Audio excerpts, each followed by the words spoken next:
Hello, how are you? Hello, David. How are you? I'm fine. Time flies. Yeah. Good to hear your voice. Me too. I hope that you're well. Oh yes, I slept very well, and uh we all got together for breakfast, the entire band, and everybody's in a good mood, and we've enjoyed our coffee and our crepes. We're so French now. But yes, everything is very well. Very, very good. How is the weather in Paris? Oh, it's sunny. Oh, A bit overcast, in one direction, but yeah, I'm sitting in a window in my hotel room, and the sun is shining on my back, and my wife Sarah's playing her acoustic guitar, and it's nice. oh, nice. It's nice. Sounds nice. So, But I'm happy to be. We played our first show already, and got all the kinks out, and we're just happy to be out performing again. yeah, is it the first show of the tour? This is the first European show, Ah, oh, nice. So, and that will be tonight. how many shows do you intend to give? I I I think a half a dozen, if I'm Oh. not mistaken. Okay. We did one back in the States, just to make sure we got the bugs out. Yeah.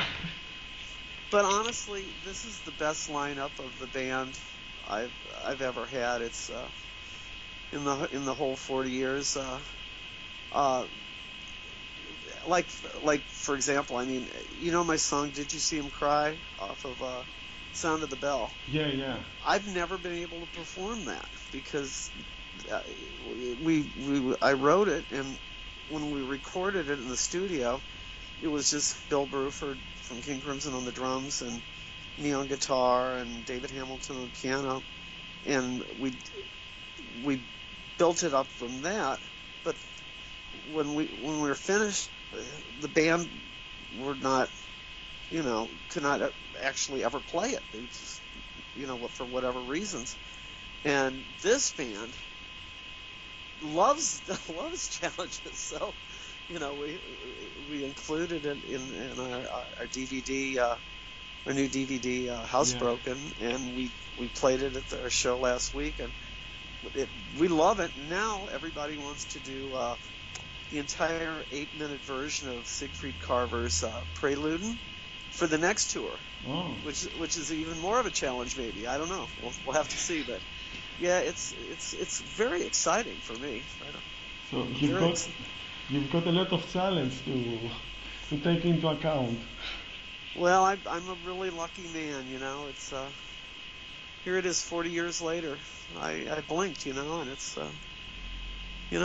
nice. I'm gonna be 64 in a couple days, Oh. and we're it's a good time in my life. It's a really Yeah. good time.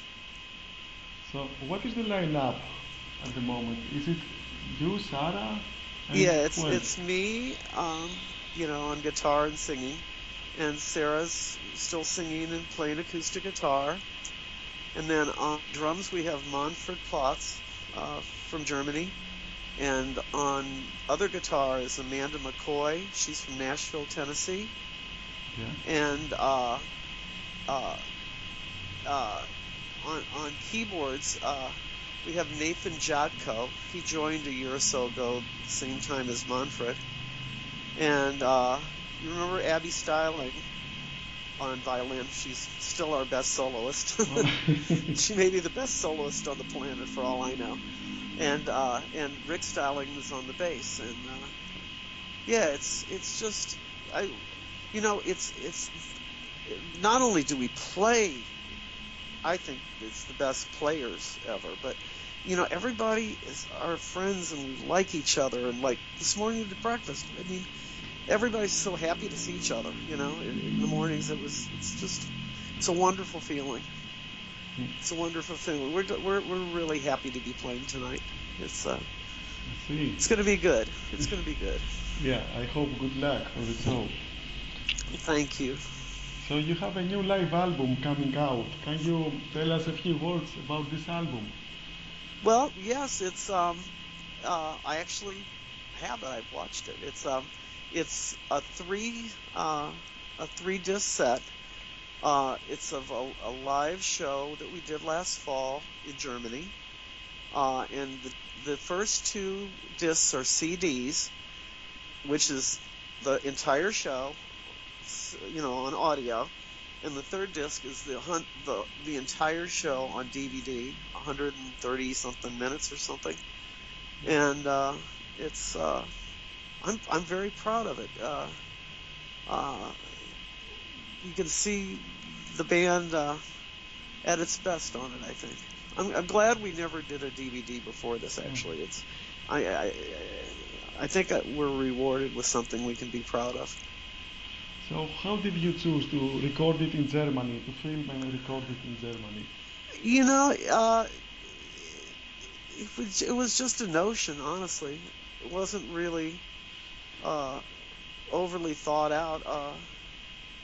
It was talked about, and we we decided. Uh, Andy, a friend of ours, is a good filmmaker, and we recorded the show, and we thought, well, if Mm. it's good, good. If it's not good, no loss, right? Yeah. And we were pleasantly surprised, so we went ahead and put it out, Mm. and I'm glad we did. It's really nice.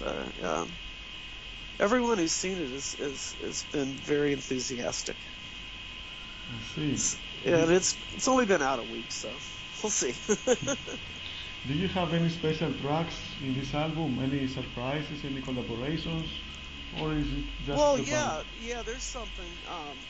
I mean, I think when you put together a show, you kind of want to represent, especially if you've been playing as long as I have, pick out things from each part of your life, you want to represent, so that you can put it together in a coherent way, like if you were making a salad or something. You want the lettuce to go with the tomatoes and whatever, and so it fits right.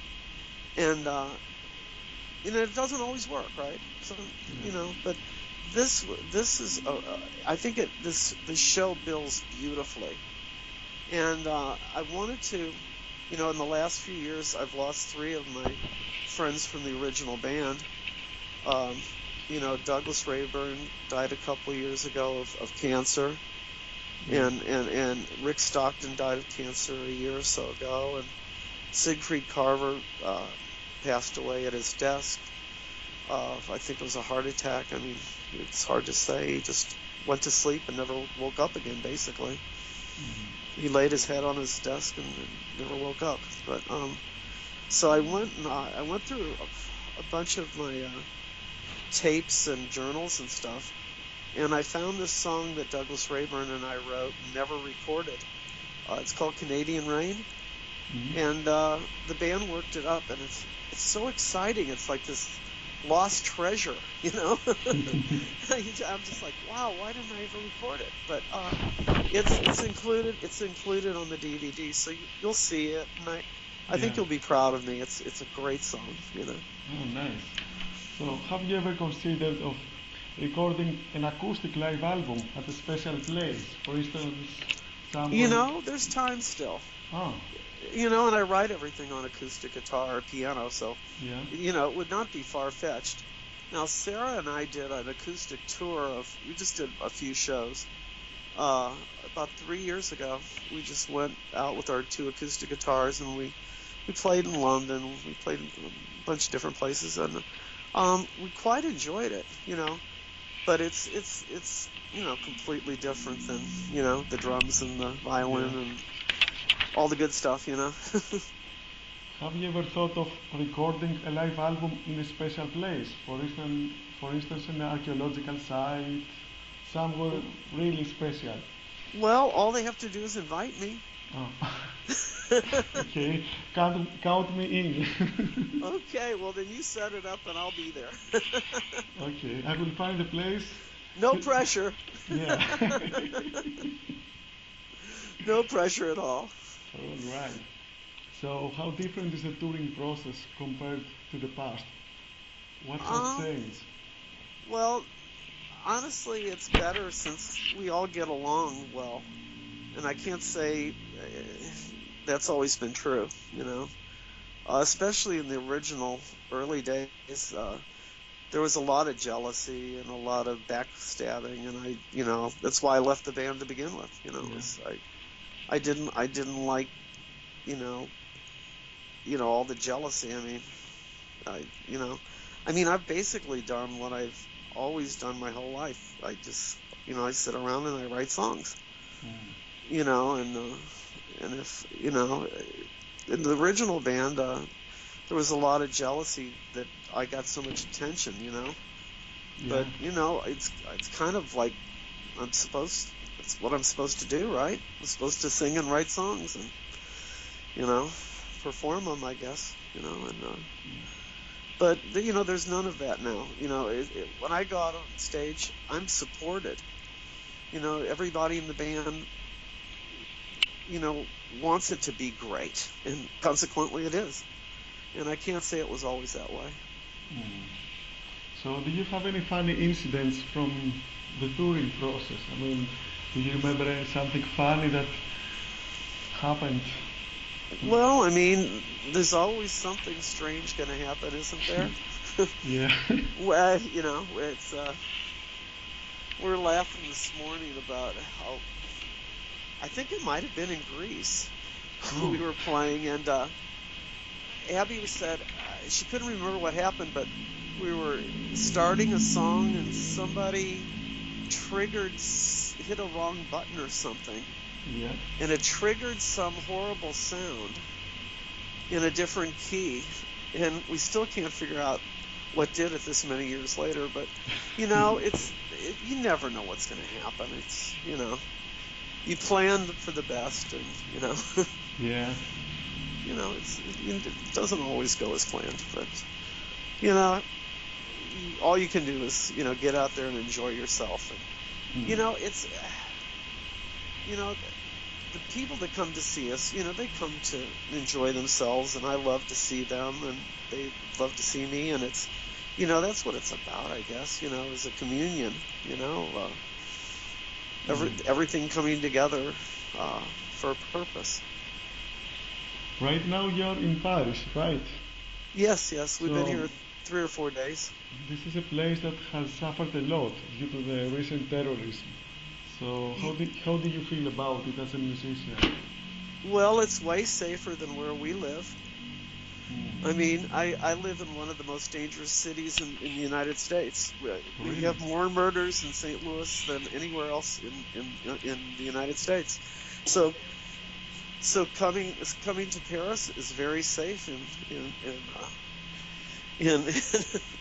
if you want to compare the two. It's I've always felt comfortable in Europe. Mm. When I'm in Athens or Thessaloniki or whatever, I feel totally safe at home, fine, Yeah. and in Paris I feel fine.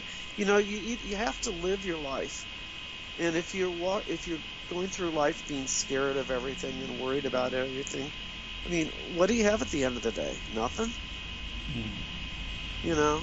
But it's a dangerous world. Yeah. But that doesn't mean you have to hide under the bed.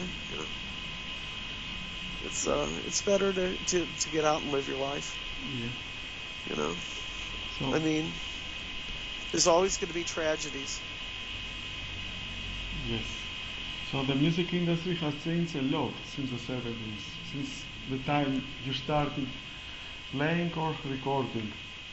Do you support or reject the role of technology, of the modern technology, in the music industry? Because Well, well, yes. My wife Sarah produced and engineered our last studio record, Echo and Boo, and consequently, we have a state-of-the-art studio at home, and it's all Pro Tools and all those. I don't know all the stuff. Sarah yeah, does. That's kind of her interests.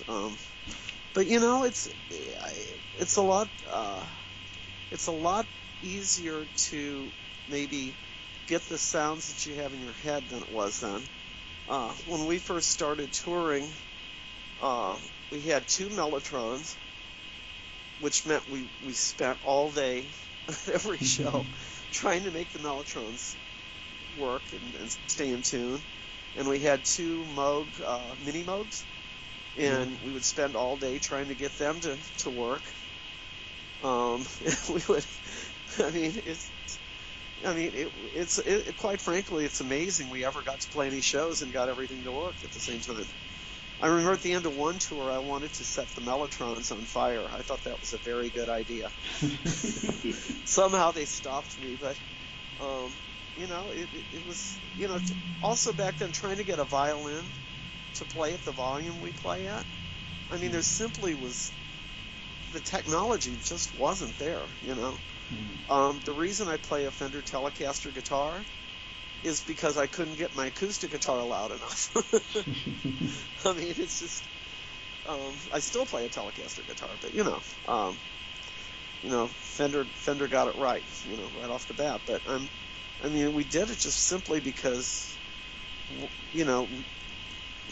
the technology wasn't there to reproduce what we were doing. Yeah. I mean, Abby and I play a mandolin made out of solid wood, and so we can play mandolin now in our shows. I mean, we couldn't do that before. I mean, my 100-year-old Gibson mandolin, there was simply no way to amplify it. And now it's nothing. It's easy. So I'm happy. Yeah. So at the moment, the ease of use regarding technology uh, has an impact on how we listen to the music. You have all these streaming services like Spotify, Napster, and all these type of services. So, I think it makes it harder on young composers coming up. oh, I think it's much harder on them because some of the technology is evolved just so that people can avoid paying musicians and composers for their work, and that's wrong. You yeah, know, that's wrong. Um, you know, you you pour your heart and soul into your music, and there's always been people trying to steal money from you. Always. I mean, that's why so many American jazz musicians moved to Europe. mm, In the 1940s and 1950s and 1960s, because they weren't getting paid anything. They couldn't live. yeah, That's why Mickey Baker moved to Paris in the 60s, right? It's but I think being 18 years old and being a songwriter and trying to get paid for it, that must be a real challenge. You know, if I can't even imagine how difficult it must be. yes, I mean, my daughter is Sailor is a visual artist, and in fact, she did the opening of our DVD. The opening sequence of film is glitch art that Sailor created, and it's so beautiful. You'll just love it. But it's hard for a visual artist also. It's hard. You know. yeah. But nobody said life was going to be easy, did they? No, absolutely not. So let's go back to the band. So from time to time, the band has released a lot of lost material, such as the Lost Third album. Do you still, Right. yeah, do you still have other material that we have to wait until Well, it comes yeah, to? like I said, I've really got to start recording the next album. I mean, it's written. We just have to put it down. Uh, yeah, basically, Manfred and I need to knock out the basic tracks, with guitar and drums, and then Sarah can produce it, and the other band members will add their parts, and we just need to do it. But I've never been in a rush. You notice they come out, the albums come out when they come out. I don't want to put anything out that I'm not completely happy with, and I've never been in a rush to do anything, frankly. do you still have unreleased material from the 70s or the 80s? Um, yes. I mean, yes and no. If I wanted it out, it'd be out already. Oh, Um, I want everything I do to be, I want to be happy with. yeah. So, Like I said, no rush. yes. Who knew the Pekin tapes had ever come out? Yeah. I mean, I didn't know they existed. The place where we recorded it was burned to the ground. Oh, really? There was no reason to think that there was master tapes out there. Mm. And well, and they're out now, aren't they? So there's some surprises left. So, what happened with the lost third album? I mean, we were having two Oh, albums. well, I quit the band. Yeah, I owed Columbia Records a third record, yeah, and the band I wanted to be out of the band badly. Uh, Everybody all of a sudden thought they were songwriters, and actually none of them could write a song to save their lives, right? yeah. So I wanted to get out of the band. The the band pretty much without me wrote an album, and they presented the demos to Columbia Records, and they said, "Well, none of you guys can write songs. What are you doing?" So I had to write the third album fairly quickly, and we recorded it, and I quit the band, and then the record company realized they had a band with no singer or songwriter because I was gone. So that's why it didn't come out for decades. I see. So, Julia is the most popular single of the band. Do you feel that the fact that Julia became the most popular single ever, was it a decision of your label, or a decision of you, or a decision of the people Well, who I think it probably the audience picked it, didn't they? I think it's always the listener, you know?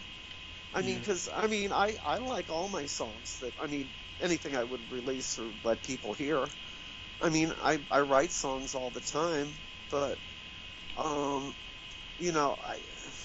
I don't have particular favorites. It's like, yeah. which children of yours do you not love? You don't pick and choose your children. I don't pick and choose songs, really.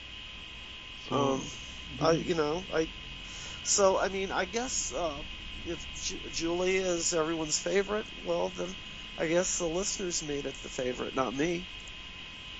do you have any pressure from the label regarding? No, No. no, they had no idea what I was doing. Oh. They,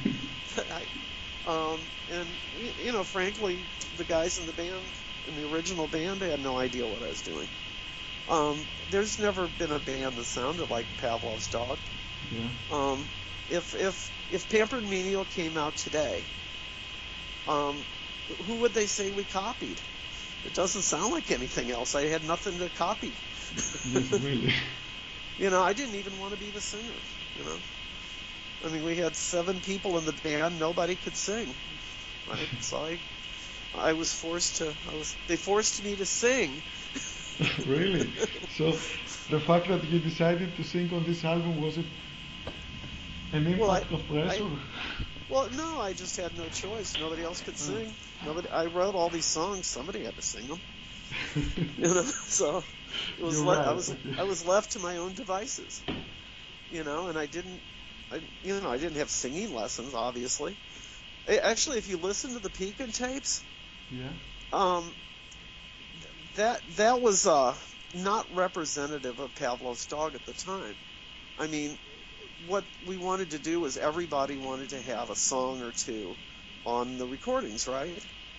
Yes. And none of them could write songs or sing. So, you've got a couple songs that David Hamilton wrote and sang, and they don't sound like any of the other songs. I think Steve Scorfina sang one song, and it doesn't sound like anything else. And then you got my stuff that doesn't sound like anybody else. But if you saw our shows back then, if we had to play 2 hours or 3 hours or whatever it was for the performance, 90% of the songs I wrote. So, the Pika tapes aren't representative of that, but it was, like a snapshot, a Mm. photograph in time. Um, but you can hear I'm trying to figure out how to be a singer on it. I mean, no, I didn't know I could hit a high C. I Yeah. mean, I never thought about it, you know. But okay, I have to hit a high C. Well, how do you do that? I don't know. You just do it. You know, even now I don't think about it that much, to be honest. It's you go out there and I try to communicate, I see. and I hope for the best, right? Yeah, it works. Whoops. I see. So what happens when you release commercially composition? Do you feel that this composition still belongs to you, or the track follows its own route and belongs to the public? Well, I assume I just put it out into the universe and hope for the best, right? Yeah. Um, it's I can't help but write songs. I've been doing it since I was a baby. Um, it's what I do. I sit around and I play guitar, or mandolin, or piano, or whatever, and all of a sudden, like they kind of present themselves out of the air, and a lot of times I won't write them down right away because I figure if they're not good enough for me to remember, they're probably not a keeper. And if I can remember them after a couple days, then maybe I'll write them down or sing them into a recorder of some sort. But they all have their own little lives, right? Yeah. And I don't know how other songwriters and composers do it necessarily, but for me, they just seem to come out of the air. Um, and usually, when I write, the melody and the words tend to come at the same time. Like Echo and Boo, Yes. I wrote it just driving around in my pickup truck. It just, I had a notebook and a pen, and I just wrote it out. As you hear it on the recording. I wrote the first line, the second line, the third line, and so on, and it was just all there. And when I finally stopped driving, I looked down and I had a whole song, and I didn't have an instrument. It was just like, I was like, wow, where did that come from? And sometimes that's just the way it is. You know. I see. So you are thinking a melody and then you just pick something, a pen or something to write the melody. How do you work it? I mean, Well, like I said, they just seem to come together. all right. Uh, they just come together as one. Uh, I can't really control it. It just, you know, they just kind of appear out of the air together, Yeah. formed, and I say thank you. So do you prepare a new album at the moment, a studio album? Well, no, we need to record the next one. I'm very happy with the Adventures of Echo and Boo, though. But now it's 5 years has gone by, so it's time for another one. So maybe this year you'll see something new that says Pavlov's Dog on it of new Yeah. songs. But I think, honestly, having this DVD out is pretty exciting for me. I'm very proud of Pavlov's Dog, this lineup of the band, and it's a pleasure to be able to share it with everybody else. You'll see when I get to Athens. Yeah. We'll get you a copy, and Thank you. and and you and you can tell me. Okay. I Nice. like that. I like that. Yeah. So you are well? Yes. Yeah, me too. You know, it's a good time in my life. It's a good time in my life. You're having a good time, so that's what really counts. Yeah. I mean, I'm really lucky. I'm married to the woman I love. I've got her fooled. She's crazy about me. And I've got like one of the best bands in the world. I mean, we love to play together, and we play expertly. Um, my children are grown. Uh, we were really good parents. We have really good children.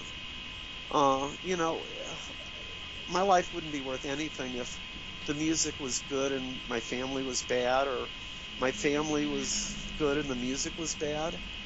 I can look back and and go, Yeah. we did good. We did good. So, since you're talking about your family, how do you feel that you have your family as musicians? That they collaborate with you live on stage, on studio? Well,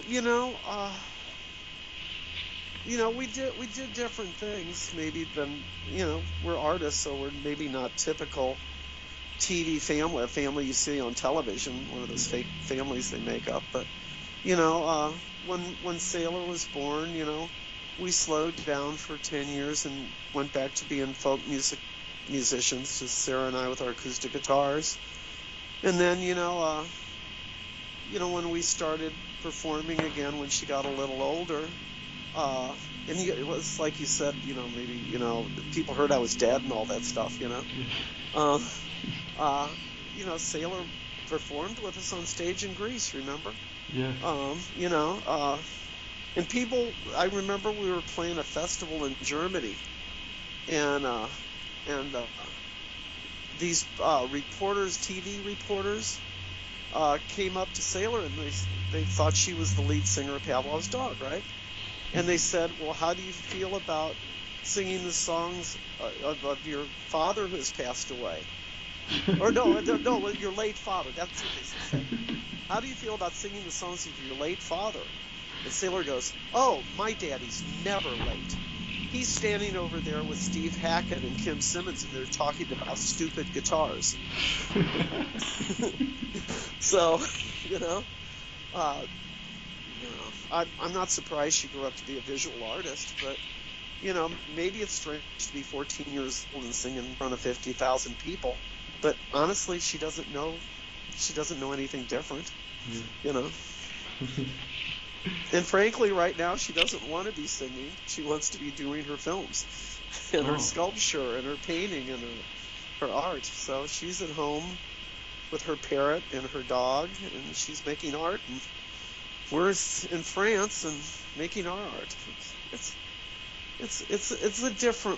it's a different family experience than normal, but it's normal for us. So yeah. it's good.